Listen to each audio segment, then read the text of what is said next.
Just make sure my TV wasn't too loud. Make sure my tablet's not too loud. Okay. So last time I played this wasn't that long ago. Maybe 4 to 5 days. Maybe a week ago. Maybe 3 days. It hasn't been that long. I don't think. And it's just July the 17th. I don't think I had actually do this before, but it's 4:03 p.m. It's gonna be part 4 of Dear Esther, like I said before, of commentary. So hopefully we can end this today. Hopefully it's not too long. I think I'm at the last part. I don't remember how big this place is. Last part was only about 30 minutes long-ish. So if you haven't seen it yet about the commentary, make sure to watch that if you care about that stuff. This is more about, it's not about the game, this is more about commentary and understanding of things. It's been kind of interesting so far, learning about new things about the game. Stuff I didn't know about, like, again, like I thought it was about his son, about his father, but apparently it's maybe his son about his mother or something. I'm not really sure, but oh, that was a bad idea.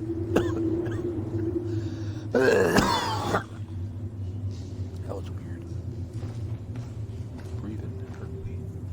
Dan and I had worked on lots of projects together, non-game projects, before we made Dear Esther. And I think the thing that links all of the projects that we've worked on together is that idea of hidden stories and layers of stories.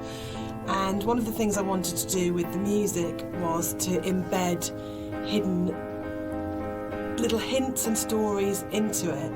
So the music that you hear here has Morse code, and the Morse code is spelling out the word Esther. And I really, really liked this concept of that some people would understand that it was Morse code and try and figure out what it was saying. It also provided a really interesting rhythmical dynamic. And yeah, it's just about these ideas of hidden stories and layers. Okay, so she's talking about this hidden letters, what? Hidden Morse code and letters and music things and all this stuff. Does that mean the white paint is supposed to be jizz or something, since the girl is pregnant with possibly a kid or something? So is that what the paint is meant to represent, of semen or jizz or something? Is this what this is now? Because before I just thought of it's just white paint or something, not what she's talking about, hidden messages and Morse code and all this shit. So is that what this really recommends or something? Or meaning is supposed to be something like that? But it also starts to emphasise the obsessional nature, I think, of the story in Dear Esther, and his agitation and actually slight panic. So you're getting this rhythm that just repeats and repeats and repeats obsessively. So I think even if you don't understand that it's saying Esther, and even if you don't understand that it's Morse code, you're still getting this feeling of this obsessional repetition and slight panic that he has. And again, it's kind of it's the new chapter, and it's spelling out that something has changed at this point. Like which part of that is Morse code? Because I thought Morse code was dots or dashes, dots or something like that. Dashes, lines and dashes, or lines and dots or something. So I don't remember this part, but again, it's been months and months since I played it. This is why you need a run button or a jump button, because I thought that was where you want to go, but really you're over here, so I gotta go this way. I didn't think this game had a lot of secrets like that with the music and stuff. Morse code, because I still don't know which. I guess, is that supposed to be Morse code?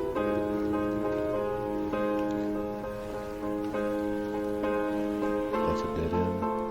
I don't understand what all this shit means. I It's probably the level which has changed most from the original mod. I think it's much bigger than the final level in the mod. And one of the major changes in there is in the original mod, the whole side of the cliff face was covered in painting and writing, and a lot of that moved inside to that corridor in the caves where it's really obsessionally painted on. And it was really, we spent so long on that because we were trying to get it looking right. Because it's one of those really interesting examples. Oops. I forgot about that. Whoops. I forgot I was gonna go sleep earlier and I put a sleep timer on. God damn it.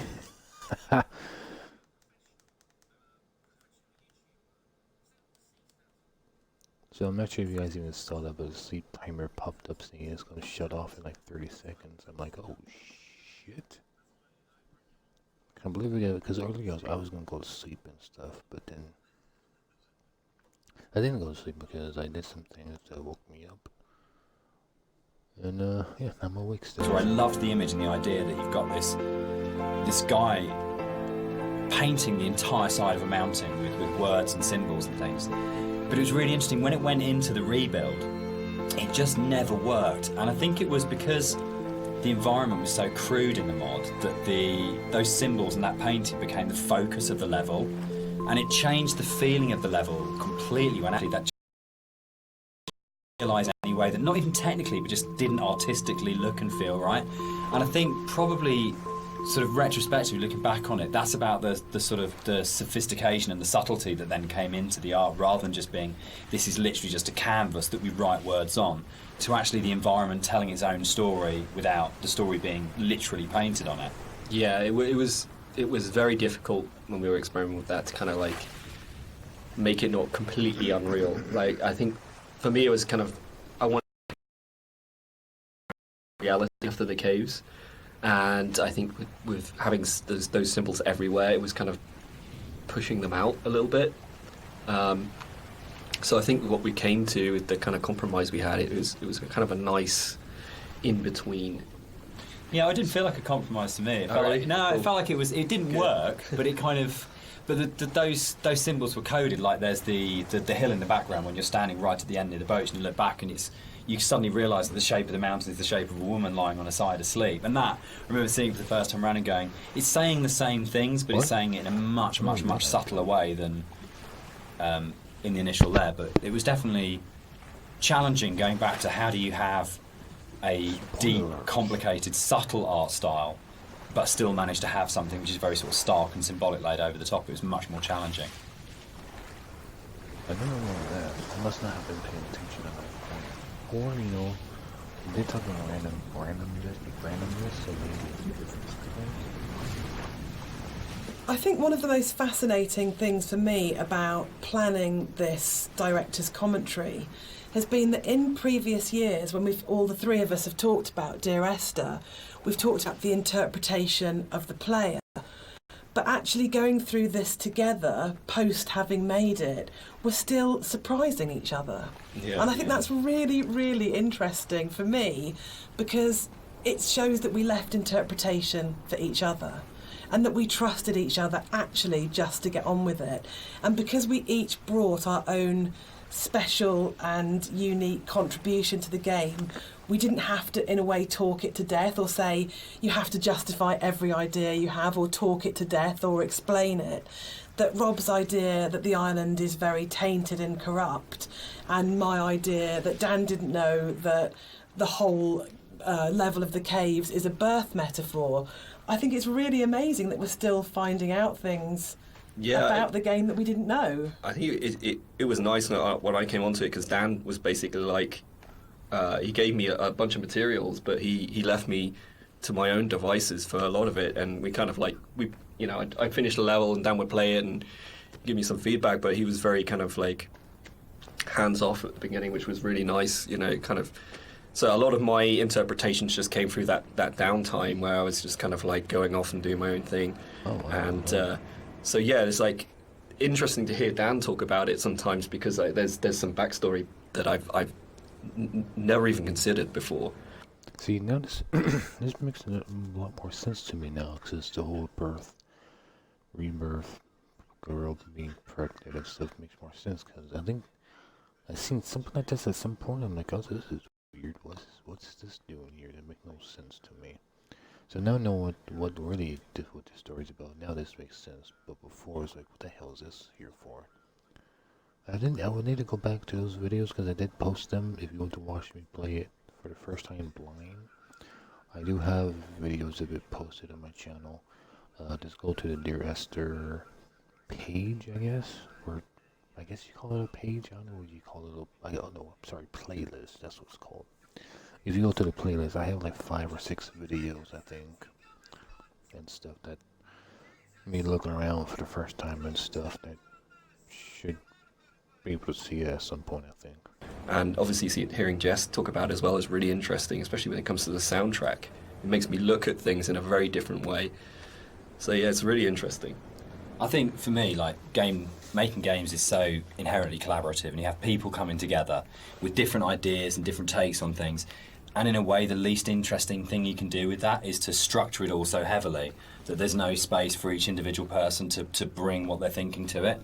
And I think the best games, well, for me, my favourite games are ones where you can really feel the personal footprint of each individual developer and aspects of it, and it feels like it has been a genuinely collaborative exercise where everybody has thrown ideas into the mix and everybody is bringing something to the table rather than people are just following a kind of a really structured plan. So yeah, I think it probably is one of the reasons why Esther has had the sort of life it's had since release, is because there's 4 people if you include Nigel, all bringing very different things to it, and it gives it a huge amount of depth for something that's so simple on the surface.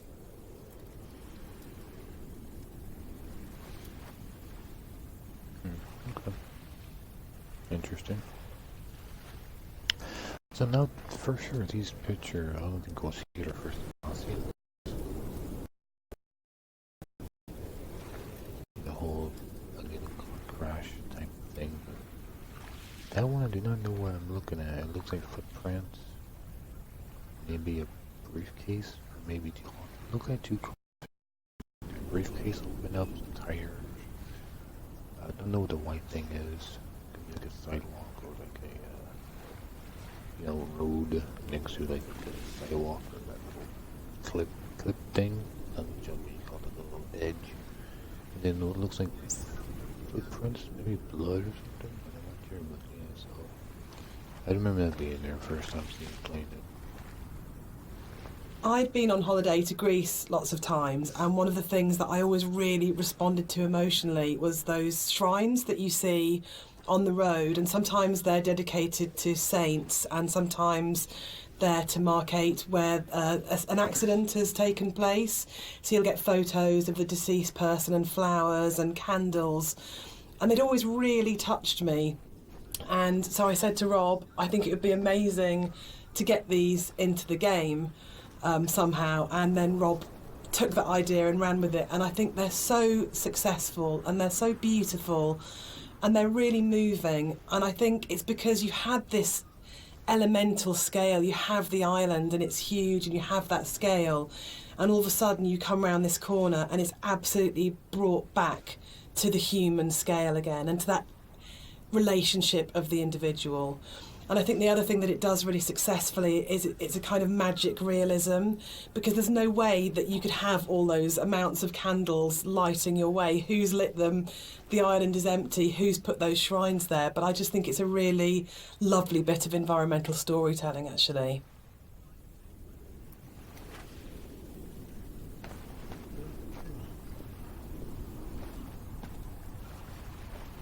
One of the really nice things about the move from the mod to the commercial version is that we had a couple of years worth of the community talking about the game before we went back into it again. And one of the things that I read on a forum was that someone had constructed this amazing version of the story where they'd decided that the narrator was Paul. And I hadn't thought of that. It was never part of the original writing. And I thought, that's so amazing that as a writer, your audience can find something in what you're doing that you hadn't thought of. So it was really important when we went back in to record the additional set of voiceovers. I thought, I absolutely want to do this. I want to take this idea that's come out of the fans and to run with this and to add an entire new sort of stream of story in there. So we added in a couple of cues within the force level that intimated much more strongly that actually Paul wasn't this other character who caused the accident, but actually you were responsible for everything. But again, it was then trying to find that balance of not cooking it, so you weren't led to that idea, but just if you happen to have the combination of just a couple of narrative units, then you would possibly come to that interpretation. But it was really amazing to be able to say, it felt like giving something back to the fans that had enabled us to make the remake in the first place. And it's always a lovely moment as a developer to be able to recognise your fan community and kind of say, thanks, this one's yours, this one's here for you.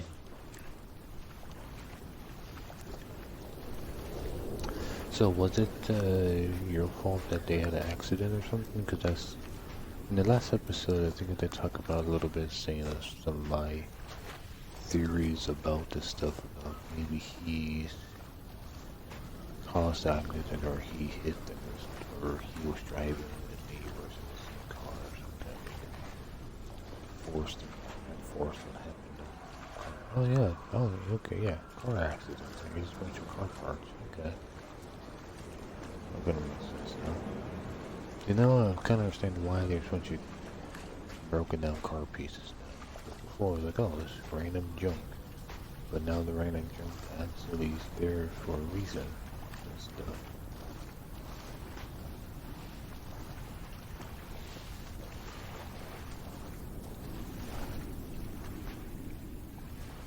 What's fascinating to me, Dan, is that you're an atheist, but each of the 3 games that we've made are so strongly about or taking allegories and stories.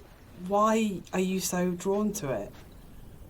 I think I'm really interested in people and Because he's a fake atheist, that's why. The stories that make up people. And I think there is like in the Bible, like most kind of religious texts, it's not about what it is, it's about what is behind what it is, and that's what you're really getting to, is the idea of the sort of the parable or the metaphor. Particularly with Paul on the road to Damascus, is a story that many people know and we can understand, and it's about redemption and consequence and guilt and transformation and who you really are and what that means. And it felt like just a really strong, powerful way of making it very accessible, the narrator's kind of inner turmoil, in a kind of a story that we know really well. And there's a universality to those kind of questions that, you know, whether it's, you know, Christianity, whether it's Islam, whether it's kind of Buddhism, that they're asking very broadly similar questions. What does it mean to be human? What does it mean to be a good person? How should we behave to each other? How should we feel about the world we're in? And it's a really powerful way of speaking to a lot of people. And I think that's always been really important as well, is that it's about saying no matter who you are or what your kind of like outlook on life is, whether that's, you know, faith-based or secular, that we are all effectively asking the same questions. And I'm just making sure there's no more notes around here. that's why I think all our games kind of tend to be around those questions. Oh, okay, those are okay. So yeah, I was just making sure there's no more of those notes, because they're not, each one not telling me which ones. Like if I know this was like the last one was like 22, and this one says 24, then I know like, oh, I missed 23, so I gotta go backtrack and look and stuff. But this one's not really doing it for some reason. I know, like I said before, the first one I think it was like when I did the commentary for like Half-Life 2 or something, that every time you pick up one, it said what number it is, so you know if it's this one or not and stuff. Is Dear Esther a depressing game or a hopeful game?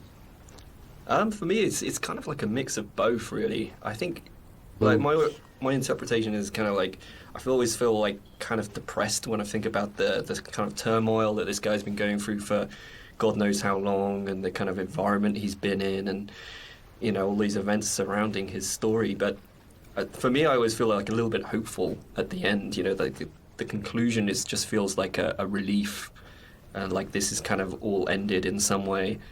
What do you think, Jess? I think it's a game about acceptance, and I really like that. And I think it's telling that a lot of people with mental health issues have responded really positively to the game, and we get a lot of emails and letters from those people saying that it's helped them through a really difficult time. And for me, that's because The egg sale makes more sense now too. since I know it's, about birth and being pregnant or being pregnant, so the eggs are like another message to like trying to understand it. So that's kind of interesting now looking at it.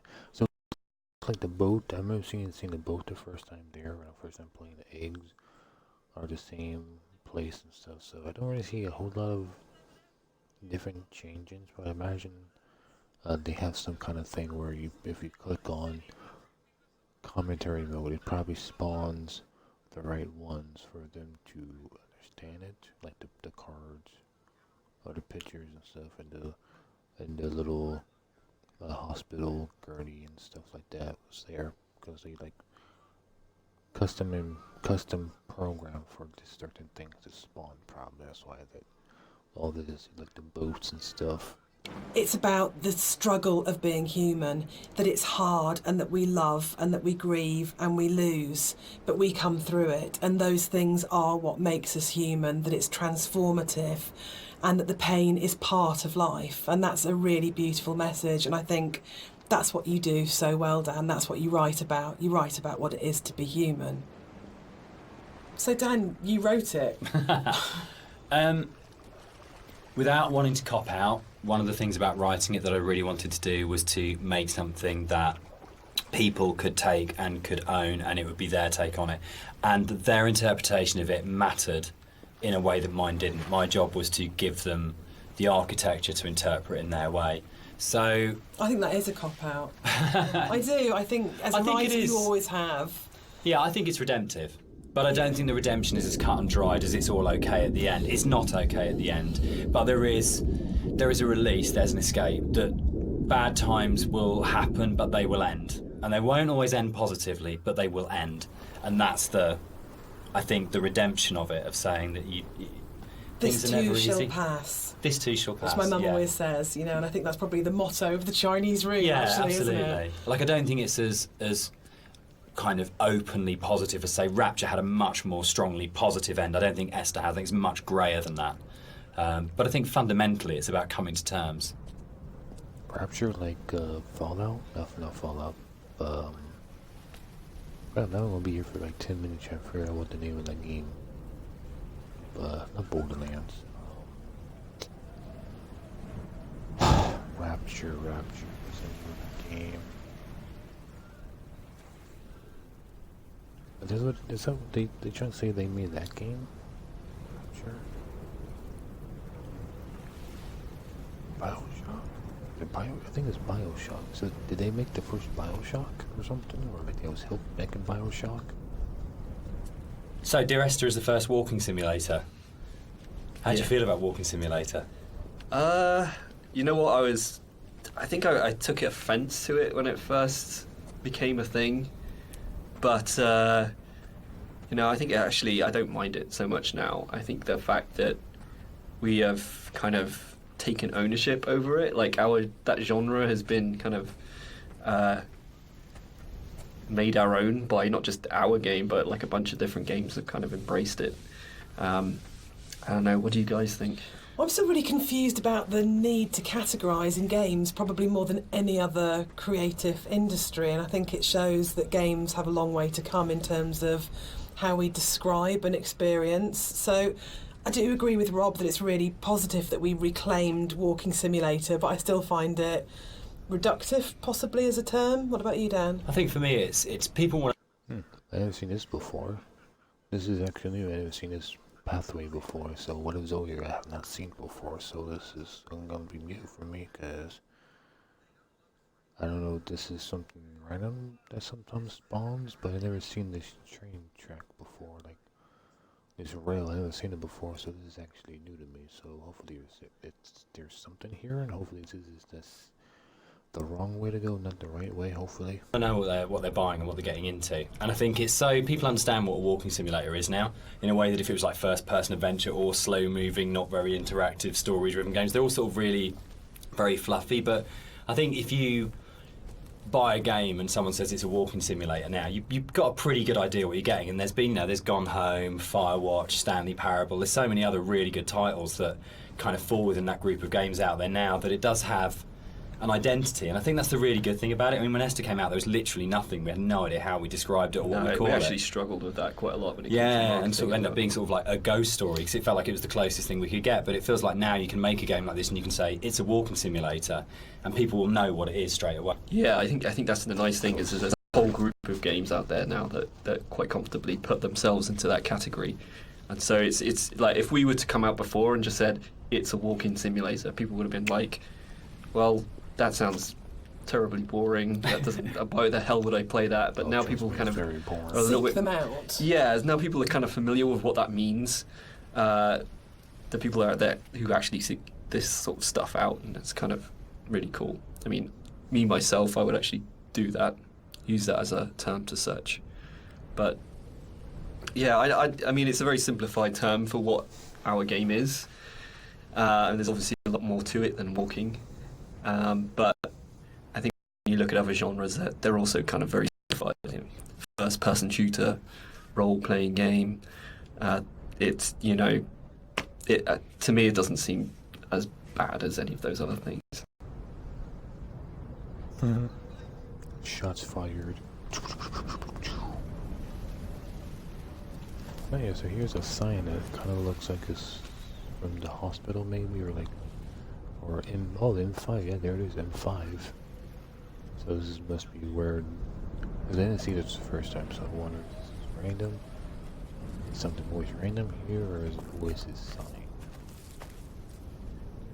The last level ended up being quite a lot bigger than the original mod, and it's also the one where actually the movement around it is in a way the most artificial. There's the big zigzagging cliff paths that basically it's like a series of straight lines from point to point. There isn't a lot of movement, and one of the things that was really difficult to do with that was to not make it feel too much like a corridor and to give it that sort of sense of space and that you were actually exploring somewhere quite natural. I think, Rob, there was stuff which you put in there, like little new beat moments, like the ruins at the edge of the cliff, that just helped the player feel like they were on a journey rather than being pushed through a pipe. Yeah, it was kind of just giving the player the reward for continuing on, and kind of still giving them some aspect of exploration and things to discover. I mean, the journey in this one is mostly vertical. But in the spaces where you are going horizontally, there's at least in the original mod, there wasn't a lot to see or do.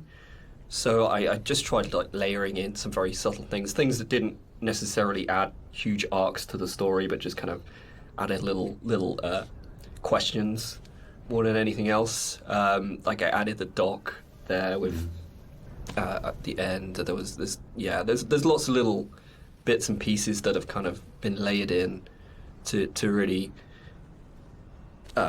just make it a lot more of an interesting place despite the size. Okay. So something I forgot to do, because I kind of forgot about it, was I talked about, this is maybe in the first episode or the second one, I talk about how I'm pretty sure I saw a ghost figure or something in the mountain beginning part. And I forgot about that part. I'm not sure if I'm pretty sure I went past that because I'm pretty sure it was the first location, I think, or maybe possibly the second location, I think. I don't really remember. So maybe I may go back to a different later point in time before I delete this game. To move on with something else finally, hopefully. There's not a lot of games I know that has commentary or know how to release it and stuff. I think mostly people do that for PC and stuff, so I don't know a whole lot of games that I know I really like that I want to do commentary, so hopefully I can find something soon that can do that again. But yeah, I want to go back and see if I can figure out where that ghost was and see if it really appeared. I'm pretty sure there's a ghost. I'm pretty sure I saw something that looked like a ghost, and then when I got close to it, the mountains and stuff, it disappeared. Also in the video, if you go back to my old videos, you kind of see I'm looking at something, and then when I get over the mountains, you see I'm trying to look for something. This was shot back when I did a Dude mixer, and I only did the Xbox Studio thing where I was only able to record 10 minutes at a time, and I'm gonna do post commentary. So since this is live commentary, I could have do back in time to tell you what I was doing. But if you go back, you probably see me doing that and stuff. There's a bit of an illusion of simplicity with games like Dear Esther that people kind of assume because there's not a lot of mechanics and there's not much going on in that sense that they're easy to make. And I think actually it's kind of the opposite in a way, that because they're so simple, everything is exposed and everything has to be exceptionally good for it to work, because you're carrying a player's experience on a fairly sparse, minimal kind of framework, and that really means that every aspect of it has to be produced at a really high quality. There it is. That's the point right there. Holy shit! You see, it looks like somebody right there. Look at that. It looks like two legs, a body, maybe arms side by side, like on its waist, and then the face, or like a head. It has to be done with a lot of passion and a lot of thought. There's nowhere to hide in a game like Esther, way earlier. and that's something which I think carries through to the best games of this type. You can see with all of them there's a real commitment to kind of depth and a really intelligent way of approaching design, and a real kind of trust in the player, and a real assumption that players are smart, imaginative people who want experiences. It's not a game that it's easy to just knock off or to do with any kind of lazy attitude. You have to be really passionate and care a great deal and put an awful lot of thought into it if it's going to work. Challenge? Is that a fucking challenge? People say the same thing about apparently Half-Life. Apparently people, made games kind of like Half-Life. I've never seen it because it's all PC, but apparently there's other rip-off games that kind of look like Fallout without being... God, Fallout, God, Half-Life, I meant to say. One of the things that I think was added more frequently in the final version of Dear Esther was the inclusion of a number of ghosts in the game. These are not like ghosts that you'd see in a normal horror game. They're just very loose silhouettes that you'll see around the island, usually like quite a distance off, or just kind of somewhere that you'd barely see it out the corner of your eye. I think this is a good example of where it's kind of really in your face, and these are kind of just something that we put in to kind of not just bring some unreal elements to the island, but something supernatural as well, something that's kind of beyond this world, something kind of unsettling. And yeah, we've a lot of effort's been put in to make these things very subtle. I didn't really want them to be like, I didn't want it to be a ghost story, so to speak, but I just kind of wanted to bring some of this supernatural element into the game, and this area is probably one of the most prominent because you can see it just before you go down into the gully here, and I think it's really one of my favourite scenes just because of it being so spooky, so unreal, and so interesting.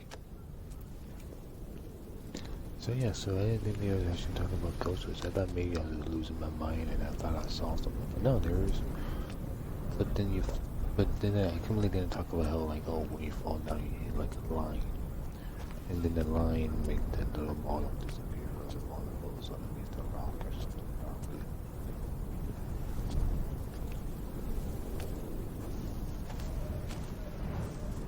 Oh yeah, I think another game I was going to say was the other game that did have commentary that I didn't listen to was Gone Home had commentary. I listened to that. It was pretty interesting. Like all the board was like all long and stuff, and then really stuff. It was pretty cool. So it sucks you can't get a good look at them up close. It would have been nice if we could have, but I think that might have been the only part that I seen a ghost. Maybe there's more. Maybe there was a different place I saw one earlier, maybe or something. But yeah, I swear that was a much more earlier in the game I saw it. But maybe I'm Overlook, the point about this to me is that it's probably the voiceover in the game that kind of sums up the whole story and the experience. It's almost like a recap of everything that's gone before you start the final climb, and it's that pause before you're going to start the final climb and before the game's kind of builds to a climax. But you can also see the whole level, And it's like the idea that you are standing looking down on your own journey, a bit like the idea of your life flashing before your eyes, or sort of like seeing your body but having an out-of-body experience at the moment of death. And it was really designed to try and get that feeling as the player that you stop and you take stock of everything, and there's a bit of a sense of there's no going back. You take a breath and now it finishes. And I really wanted to kind of achieve that sort of sense, and I think we did. I think it really came together here, that you got that sense of going, right, now this ends, and now I move forwards to it.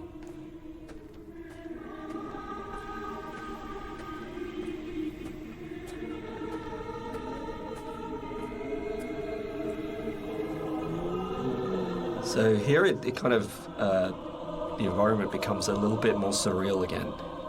We kind of play with the colours a little bit, bring up the saturation, have a little bit of a return to some of the more cave-like aesthetics in terms of colours and stuff like that.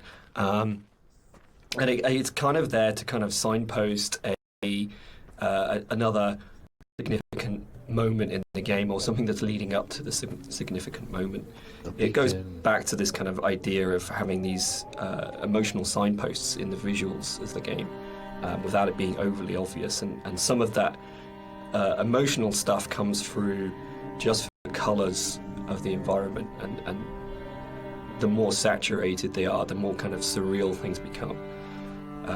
So this is kind of like a turning point in the game. It's kind of like the final notice of you reaching the end.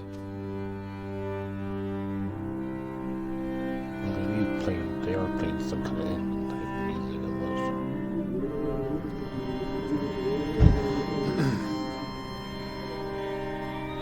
The music that's playing here is a repeat of another cue, and originally we hear it played on the piano, and the string quartet take on the piece here.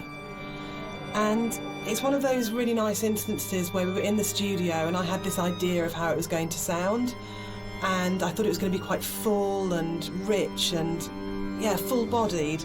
And then one of the string players said to me, this is wrong actually for what we're playing. And they said, let's strip out all the vibrato, let's play it in a really Scottish, plain style. And it absolutely transformed that piece, and it's one of the really special things about being a composer, is that you get to collaborate with people who come fresh to it. So you have this preconceived idea of how it should be, and then they say, no, why don't we turn it around and think about it like this? And it absolutely fits and works for that scene, because what we're getting at this point is a sense of fragility, of an ending, and it's almost reminiscent of a funeral procession. It's slow and it's dirge-like. But yeah, it was just a lovely moment where they gave something of themselves, and that's what's amazing about working with live instrumentalists. You're never going to get that from a sample.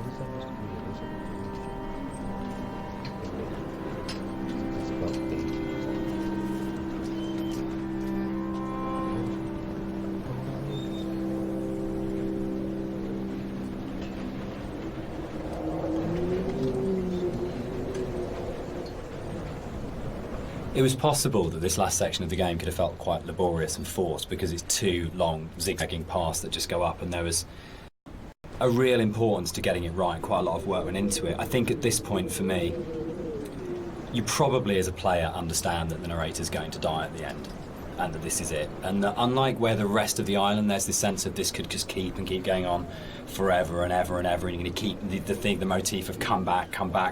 But I think when you set on this path, we really wanted to have that sense of, this is it, this is the last time you're going to walk these paths, this will end now.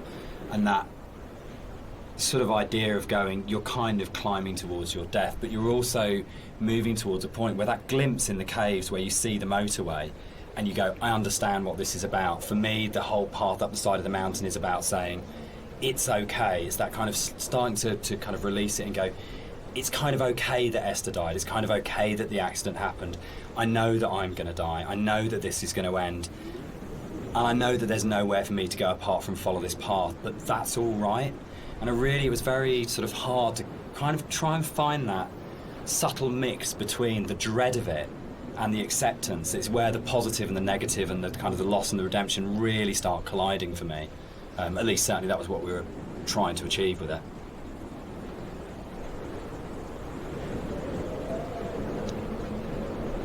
No, I think I actually felt that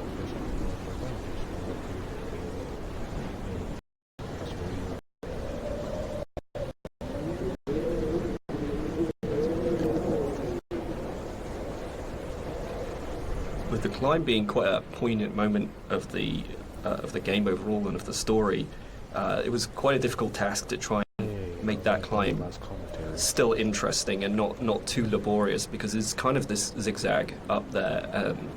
Thank God, because if I would have gone up there and that was like there was like no more up there, and at the end they not pop up and somehow I missed one, that would have sucked. Because I mean, there's one in the caves probably I might have missed, but no, I should call them. So yeah, pretty good commentary. It was good. It wasn't great, you know.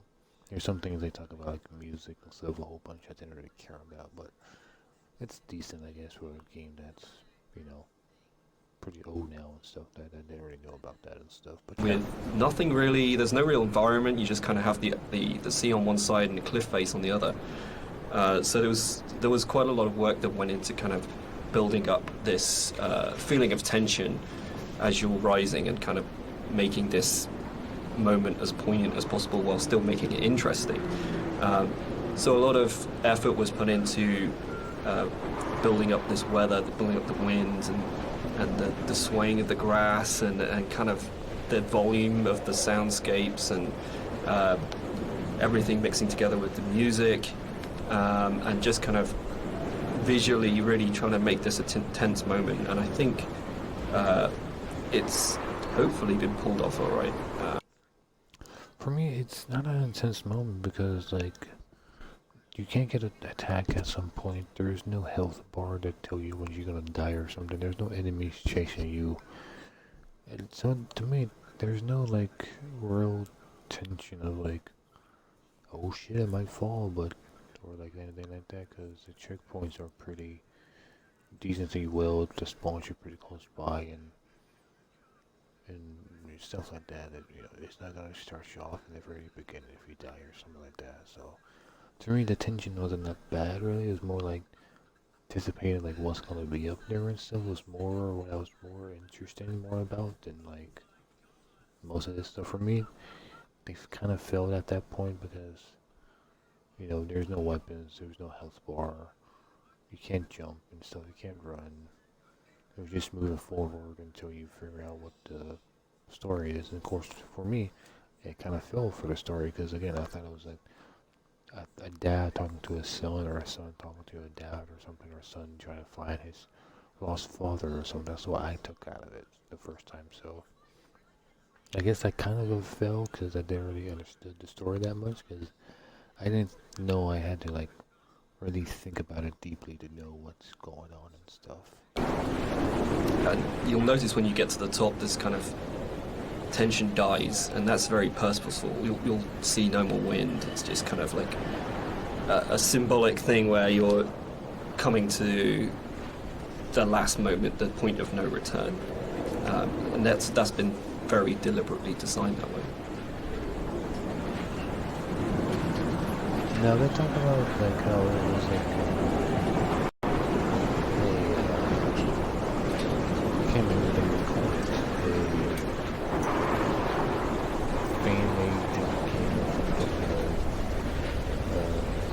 beta game. I don't know if I'm trying to say like I wish they kind of done what else to.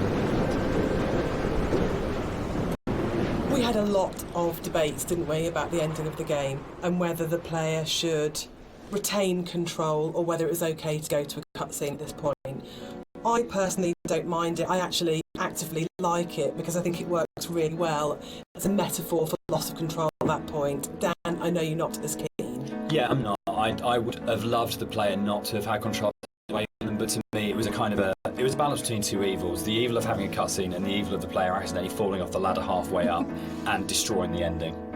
Maybe have a cutscene or something that when you climb up the second, when you bet to get close to the ladder, maybe they take control, because now I can't look around. I was hoping to look around and stuff because there was a building there. It looked like I could maybe go inside the building. That would have been nice. So I kind of does agree with the guy a bit there, where I hope I was able to look around, and then as I could go up the second steps is when they take control. That would have been much better for me. But of course, other people, everybody's different about things. So for me, if I was able to walk around for a little bit and then go up the stairs and then get, the game takes control, that would have been completely fine with me. So this, not so much. I kind of hate that part. Yeah, I agree. Like, I think we tried a few different things, and the tech at the time just wasn't, the ladder tech at the time just wasn't there. So, and the other thing for me was pacing. It was making sure all the music, the voiceovers, the timings and everything were perfect for that final jump off point. And just letting the players kind of noodle around going up a ladder for what may have been like 7 minutes, because it's a tall tower, was kind of an impossible task.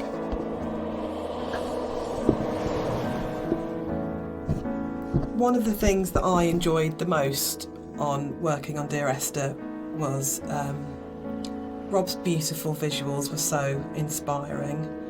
But Dan's words are always so amazing to write to. I think that's where we start as a partnership.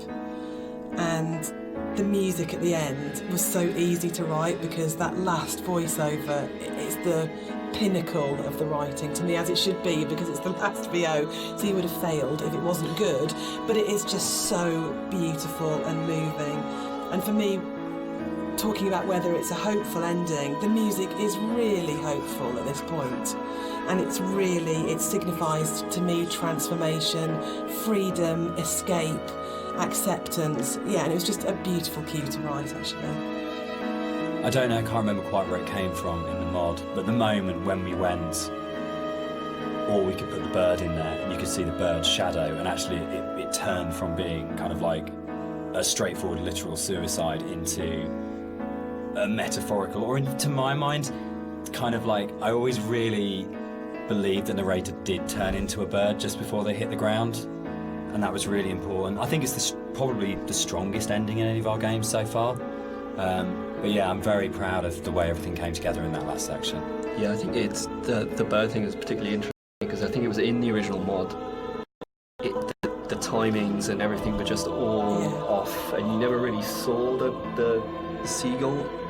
Yeah, at least the shadow as well. It was all kind of like a little bit broken. I remember when we went back in, we made a real effort to try and get that shadow just out of the center of the view, so you kind of have this hint of something happening, and I think you can hear the sound of a seagull flapping its wings. It's like very subtle, but like I say, I kind of really like the way that came together. It kind of it's very like say it's kind of like a release, but at the same time there's still this kind of ambiguity there that's kind of beautiful.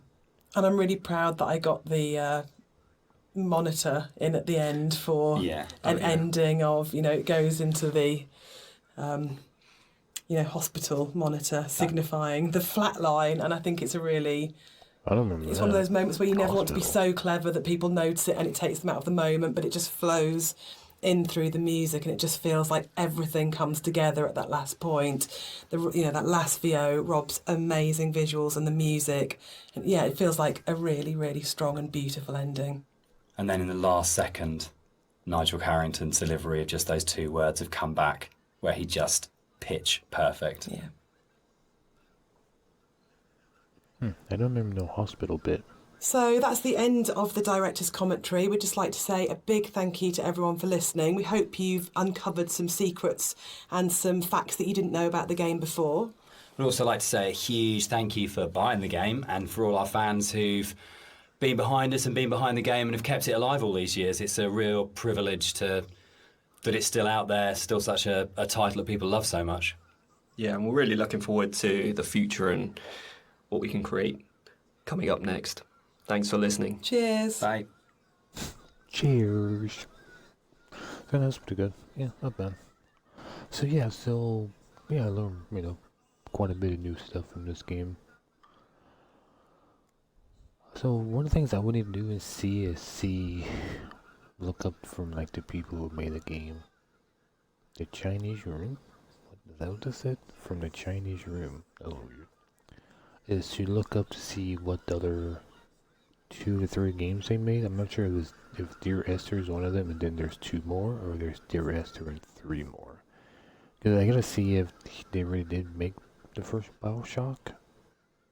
Is because of the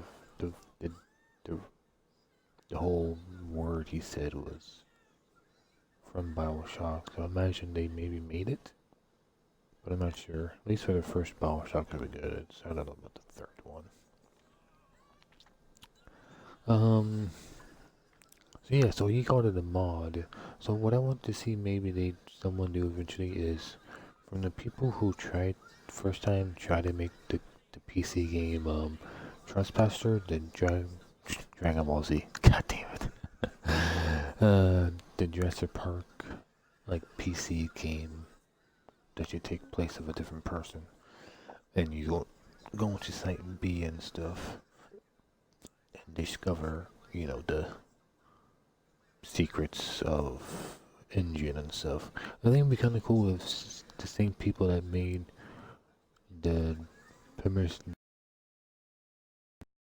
release to the main game, if they can maybe someone or they themselves can make probably a full game of it and release it and have like commentary, and they can show off like the old game in the commentary and then show off the new stuff for the new commentary and stuff. That'd be kind of cool. That's kind of different, but I'm not really sure. I think it's random probably what happens there. But yeah, so not bad. I learned a lot more about the game, so it's nice. I'm not sure what I'm gonna do about commentary and stuff. Maybe it's gonna be a few years or so, or not, maybe, but a few weeks to a few months before I go back to doing more commentary. I say that, but I keep forgetting this, but I'm doing, what's it called? Metro Exodus commentary, but that place is the game is much bigger, of course, because it's a much newer game. So I'm going to miss a lot of commentary notes because it's not like this giant, piece of paper that's floating. It's a small, green radio, pretty much. And it's not like a bright radio. It's kind of like greenish, darkish color. So for sure, I'm not going to find every one of them, and I might not even feel like completing the game because I'm playing the game over again. Like as soon as I beat it the once normally, and I'm immediately going back to play over again on a little harder difficulty, and now we're trying to listen to the commentary. I don't think that's very good. I think what they should have done is give you a different map, make the map smaller, I don't know, maybe something like that, and have no enemies or something, or make it I want to do commentary mode but no enemies. Take away these things, then we just go through the game and listen to the commentary. But the problem is, it's not in English, it's in Russian or Spanish for some reason, I think, or something like that. Even the subtitles are very quick, and so because the guy talks kind of fast, so it's not gonna be very beautiful commentary videos like these are, but I'm still trying. I still don't really call it a commentary because it's mostly me now just going through the game and read it easy. Because the first time I beat on reader mode, but reader mode didn't have the way to do commentary for some reason because you had to beat the game first. So now I'm actually going through it on easy mode and stuff. I am redoing a old puzzle game that's one of the first puzzle games I actually played on the Xbox. So that would be slowly being uploaded or slowly being recorded and slowly being uploaded and stuff. Eventually, after I get done with Metro Exodus, I would probably go back to one of the older games and play through that and see if they have commentary. Probably don't, but I don't think even the puzzle game has commentary mode. I'll check. If they do, maybe I listen to it because I'm getting more into it and stuff. Cause I'm trying to remember if any like PlayStation 2 games or some of the PlayStation 3 games I played even had commentary. Cause I don't think I was really big into it if they did it back in the day. As I get older, I'm seeing more some games I want to do it, so maybe this might be the end of the commentary stuff be posted, or it's gonna be a little while until I find a game that I know that had it. Because I didn't know, because when I first played Half-Life 2, I didn't really care about commentaries. Eventually, years later, I forgot about it. And then as I got older, I heard, oh, this game had commentary, and since I was kind of get into it, and then I went back and re-downloaded and stuff to do it. I'm running out of batteries. I got it done now since my battery's about to die soon in a couple of minutes. So yeah, hope anybody does watch this. I don't know, because I think I've been getting 0 views, but if no one watches it, that's fine, because I still somewhat enjoy doing this and stuff still, so maybe, if, I don't know, if someone does eventually watch it, thanks for watching. I hope I didn't talk too much over this stuff. I tried this not to, but there were certain things I could have helped, but to save things, so, yeah, so, not bad, I'll say, commentary mode, probably about a 6 to 7 maybe out of 10, I think. I don't think I finished, like, even Borderlands, god damn it, Half-Life 2 commentary. I think I got, like, halfway, I think, because enemies always spawn, so it would have been nice if I could go through it without enemies attacking me and stuff, because some of the commentary spots wasn't in a very good spot, so I wish there was a mode to, like, do without having enemies in the game. That would have been pretty nice. So maybe I go back to it and try to figure something out, but I don't really know. But so yeah, so thanks for watching. Everybody does. I'll catch you guys next time. I'm going to try to figure out what I'm going to try to do next. If anything, also I gotta make sure to look up to see what else they did, to see if they did do Bioshock or if they do something else that had a name in it. So because I really am, like, confused since I don't think I was 8 things. Because Bioshock is a big, like, kind of big, like, god almost, like, thing because of what they do and stuff almost. At least in the newer ones, I think it's more heavier into religion because of the whole, like, civil war and stuff. But anyways, like I said, thanks for watching and stuff. I gotta get done before these things run out of battery, and I'll catch you guys next time if anybody watches this. So catch you guys later.